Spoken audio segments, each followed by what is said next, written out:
Umusaza w'umwongereza witwa John Alfred Tennyson Ward w'imyaka 112 ndetse ubu akaba ari ufite agahigo ko kuba umuntu ukuze kurusha abandi mu isi. Yavuze ko nta ndyo yihariye akurikiza ariko ko ashimishwa no kurya ifi n'ifiriti buri wa gatanu w'icyumweru.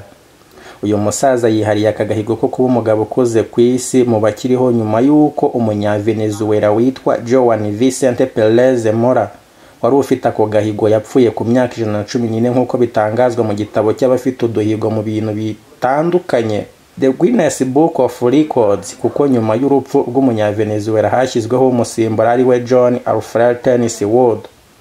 John Alfred Tennyson Ward yavutse ku itariki 26 Kanama 1912 umwaka ubwato bwa Titanic bwarohamyemo. Avukira mu mujyi wa Liverpool mu Bwongereza.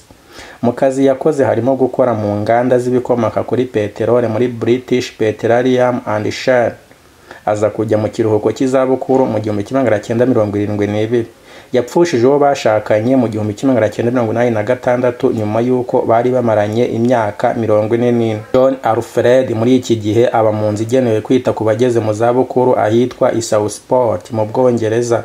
Yabyaye umwana umwe w'umukobwa, afite abuzukuru 4 n'abuzukuruza 3.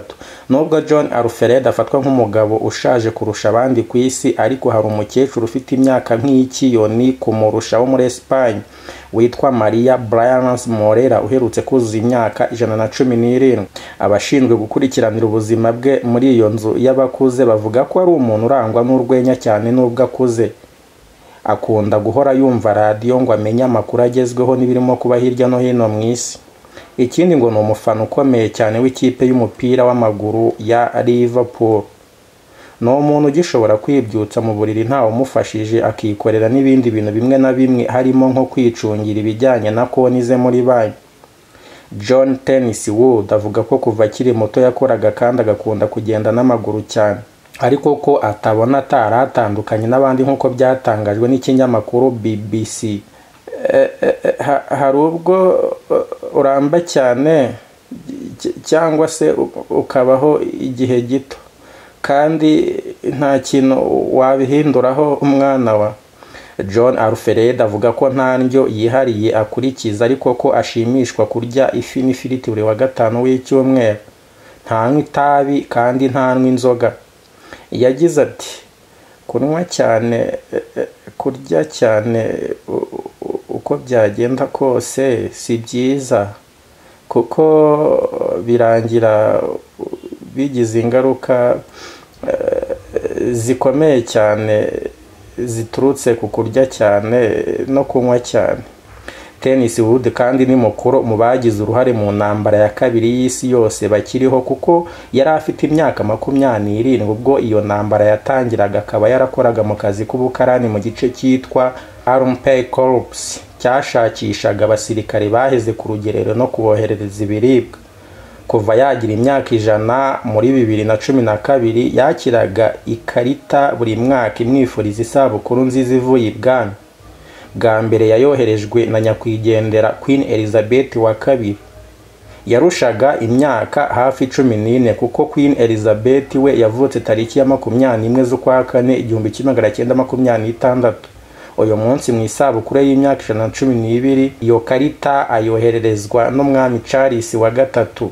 Ese mu Rwanda ho ninde ufatwa nk'umuntu ufite imyaka myinshi cyane kurusha abandi? Umukambwe Sebugabo Leonidas utuye mu karere ka Nyamagabe mu murenge wa Cyanika niwe kugeza ubu ufite imyaka myinshi ku isi.